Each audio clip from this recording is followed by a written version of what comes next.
देखिए, पवन पांडे जी ने पोस्ट करके जानकारी दे दिया है। जब मैंने वीडियो बनाया कि जो है डोली में गोली मार देम 3 आप लोग रिलीज नहीं कर रहे हैं, जिसकी वजह से फेक पोस्टर वायरल हो रहा है। फैंस लोग करे तो क्या करे, इंतजार की भी हद होती है। खेसारी जी का गाना डोली में गोली मार देम 3 जल्दी आना चाहिए। तो पवन पांडे जी ने पोस्ट करके जानकारी दिया है कि गाना तैयार है, बहुत जल्द आएगा। जैसे ही खेसारी जी लंदन से वापस आएंगे, बहुत ही बड़ा लेवल पर भव्य तरीके से रिलीज किया जाएगा सारेगामा हम भोजपुरी से डोली में गोली मार देम 3।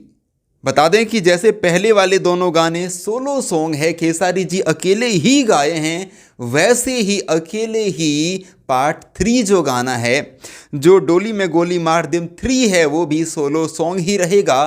खेसारी जी के आवाज़ में अकेले ही रहने वाला है। पवन पांडे जी ने गाना को लिखा है, सारेगामा हम भोजपुरी से रिलीज किया जाएगा बहुत जल्द। ये पवन पांडे जी ने जो है वो पोस्ट करके जानकारी दिया है, जवाब दिया है। सो अपडेट है। मुझे पता है कि आप लोग बहुत ही ज़्यादा एक्साइटेड हैं इस गाना के लिए। खेसारी जी जैसे ही लंदन से आएंगे वापिस, गाना हो जाएगा रिलीज सारेगामा हम भोजपुरी से।